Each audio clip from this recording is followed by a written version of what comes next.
Are you looking for the latest builds in Black Myth Wukong? You are in the right place. Thank you so much for clicking on this video, and with the knowledge I gained after testing all of the new items for hours in the recent video I made that many of you love, I went back to the drawing board so ultimately I can give you my top 4 latest strongest builds in the game. Calling my lords and ladies, especially Metaphor ReFantazio fans. Are you ready to level up your gaming throne this holiday season? Let me introduce you to a special product, the DXRacer Metaphor ReFantazio gaming chair, where comfort and style meet performance. This beast from the drifting chair series is built for long hours of gaming and work. But here's the best part, use my code JRPG Samurai at checkout for an exclusive 5% off, only for you my lords and ladies. Order now for yourself or give it as an excellent gift to a Metaphor ReFantazio fan. And this epic chair will arrive just in time to kick out 2025 in style. For more details, head to the description section below, and thank you DXRacer for collaborating on this video. The Counter Sage build uses the power of the latest counter staff in the game, which is the Ching Mallet, to gain focus at lightning speed to delete enemies with devastating counters. See-through masters will surely love this build as they will gain constant focus after every counter while maintaining top of the line damage. As mentioned, the foundation of this build is the Ching Mallet, which gives the user 120 plus focus points after every see-through, while also can output great damage because of its fat 140 attack stats. Slot in Weaver's Needle for more critical chance in damage and also for an additional damage source. I highly suggest slotting in Gore-Eye Taoist to boost the damage output of this build, since we'll be using Spellbinder later on. However, if you don't prefer the Taoist, Non-Able is a perfect substitute for the additional critical chance and damage it provides. You can wear pretty much anything if you want for this build, and I am wearing the Yaksha set to increase the overall damage output, but not all of you will love to use this, so I suggest using the golden set instead. Tiger Tendon Belt will do wonders for this build, since you will be getting a 12% raw attack boost after seeing through enemies, and you will be doing a lot of counters anyway. Slot in 3 Cat Eye Beads for an additional 9% critical chance boost. And lastly, slot in Amber Prayer Bead, which quickens your focus charge accumulation so you can pull off see-throughs frequently. Use the Immortal Blessing Gourd and slot in Sour Wine for each drink, and this drink will be used a lot in this setup. It is exceptionally great because of boosting charge attack and varied combo attacks. Since we are using Spellbinder on this build, Robust Antler is the best in slot along with 2 Tiger Relics. Since all of these builds are crafted in No Game Plus 4, I am expecting that all of your skill trees and relics are maxed already, so I will not go into the details. But as mentioned, we'll be using Spellbinder for this build to increase the damage output. While using this build, your main source of damage is staff counters, and you don't want to stun your target, so you can pull off counters a lot. Playing the Counter Sage is pretty straightforward. Place the Gore-Eye Taoist if you have it, cast the Weaver's Needle for additional damage source, then cast Spellbinder along with Amplification Pellets and Enhanced Tiger Subduing Pellets. After the setup, start countering enemy attacks to gather focus gauge and eventually pull off a level 4 charge. You do have an option to just stick with counters, and that's completely viable as well. One key strategy is always use the Gourd Charge before you perform a level 4 charge heavy attack to deal higher damage. The Counter Sage is a pretty fun build, especially if you are good at counters, but I also agree that it is not for everyone. Regardless, the Ching Mallet is a huge upgrade for players who love to see through attacks. Since Wukong stance receive a decent buff, the true Great Sage build will take on the spotlight. I was not able to feature this build in my previous top 8 strongest build video because of the Wukong stance was a little bit underwhelming in the past, but now it is packed with great offerings. The Pillar Fragment Curio extend the Wukong stance to 2 minutes and added 40% raw attack stat when under the Wukong stance instead of 30% in the past. The Wukong stance lovers will finally get what they deserve. Of course, we are going to be using the Jingo Bang and the Weaver's Needle for the vessel. This is another Spellbinder setup to maximize the damage of the Wukong stance, so slot in Gore-Eye Taoist once again, or use the Non-Able if you don't want to use Spellbinder. Of course, we are going to be using the Great Sage set for the Wukong stance to take effect. This set also adds 10% raw critical hit chance, which is a huge plus. I suggest slotting in 3 Cat Eye Beads for an additional 9% critical chance and 1 Beast Buddha for more critical damage. Slot in the Fragment Pillar that I mentioned and you are good to go. Now, we are going to use the Immortal Blessing Gourd and Sour Wine combination again and the soaks that I mentioned in the previous build, so we can ensure that a Wukong stance will hit like an absolute truck later on. Another straightforward build to play, and at the start of battle, place a Taoist Staff and cast the Weaver's Needle. Activate Spellbinder and consume your medicines. Hit the enemy until you accumulate a level 5 charge. Always remember this tactic, always consume a Gourd charge before you perform a level 4 charge heavy attack, so the Sour Wine and Robust Antlers additional attack boost will take effect. If you did it right and the whole attack crits, you will see a whopping 16k plus damage. When in Wukong stance, you will see a significant increase in raw attack stat from 430 attack to 528 attack, and that's a lot. During the Wukong stance, what I usually do is perform the 3X and Y combo to stagger enemies often. If you are ready to unleash another level 4 charge attack, pop a Gourd charge and go into town. The Great Sage build is no doubt an enticing build after the recent update, worthy of the top 3 spot. Because of the Wukong stance buff duration, it can now last an entire fight, and that is huge. The Tri-Sage build takes advantage of the newly buffed light attack combos of the Tri-Point Spear. If you watch my recent latest item breakdown video, the Tri-Point Spear's normal attack damage is now comparable to the Yaksha build, and that is a lot. Having the ability to deal damage like the Yaksha without the damage reduction penalty is a huge plus, so the Tri-Sage build focuses on normal attacks to deal the most of the damage. As mentioned, we will be using the Tri-Point Spear as the backbone of this build with 135 attack stat and 6% critical hit chance.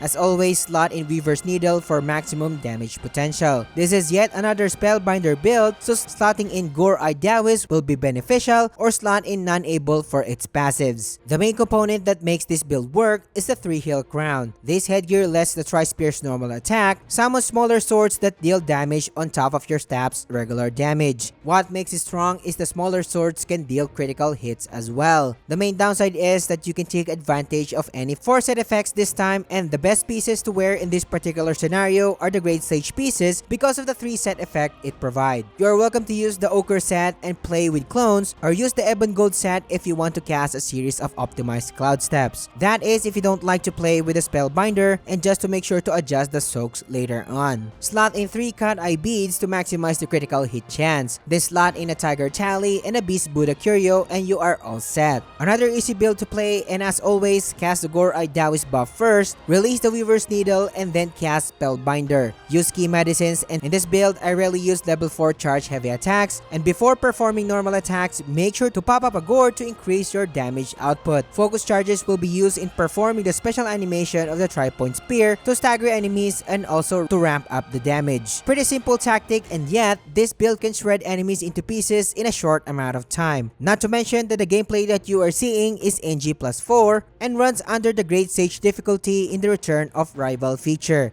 The Tri-Sage is a strong build, worthy to be in the top 2 spot on this list. If you are getting value out of this video, consider subscribing to the channel. Liking the video and engaging in the comments helps me a lot. Join our Discord server as well, and thank you for your support. The Elemental Sage takes advantage of multiple damage sources by inflicting enemies with fire, thunder, or poison bane attacks. Not only enemies will be suffering heavy continuous damage, but the user can manipulate its diverse kit to stun lock targets. The Fang Sign Staff is the backbone of this build, giving the user the ability to inflict fire and thunder bane status elements to enemies. A level 4 thrust charge attack will inflict targets with thunder bane, while a level 4 pillar charge attack will inflict fire banes on enemies instead. Note that after performing a level 4 charge attack, the staff's normal attacks will be imbued depending on what element the user decided to inflict on enemies. In this particular build, we'll be only focusing on thrust and pillar stance for the sake of optimization. The show gets better from here since the Fang Sign Staff has a 132 raw attack stat and a 12% critical hit chance. For us to maintain poison banes on targets, we'll be using the Scorpion Prince for the spirit. It requires moderate chi, so players will be able to access the spirit a lot. Slot in 3 Cat Eye Beads to maximize critical hit chance, 1 Beast Buddha, and lastly, an Amber Prayer Bead. For the Gourd setup, we'll be using Supreme Gourd this time and the Sunset of the Nine Skies Soak. Slot in 3 Tiger Relics to maximize critical hit chance. Since we do have some crowd control capabilities abilities in this build, slotting in the immobilize spell is highly suggested just in case you need it. Playing the Elemental Sage is not that complicated as it may look. What I usually do is cast the Scorpion Prince to poison the target, then cast the Plantain Fan to stun lock the target. Pop your Gourd for additional critical hit chance. Use Mobile Spin to gain focus to unleash a level 4 charge attack, and in this example, I use the Pillar Stance to inflict Fire Bane. After the level 4 charge attack, your Scorpion Prince should be up so the enemy will suffer 2 active Banes. Repeat this strategy to punish enemies with staff combos and severe damage over times from poison and fire. You do have an option to inflict Thunder Banes instead of fire. You will lose the damage over time from the fire damage, but enemies will suffer 20% more damage when inflicted with shock status. Switch elements depending on which enemies you are fighting, and this build will serve you well. Worthy of the top 1 spot in this lineup. I decided not to update all of the builds in my recent top 8 strongest build video since there are few items to change for each build. Some are better the way they are. Regardless, if you want to check them out, check the link in the description or click the card here. As for me, I'm still using the most powerful build in the game, which is my Yaksha Demon build, which I have covered in my last video as well. I just used the Immortal Blessed Gourd and Sour Wine combo to pull off 19k damage from a level 4 charge attack that you are seeing here. An insane light attack damage, as you can see. Truly nothing beats the Yaksha in terms of raw firepower, and the latest toys made it even more broken. These builds are fun to play, but if you want a detailed breakdown of how the latest items work, or you want to clear the Gauntlet of Legends, click on these videos and I will catch you on the next one.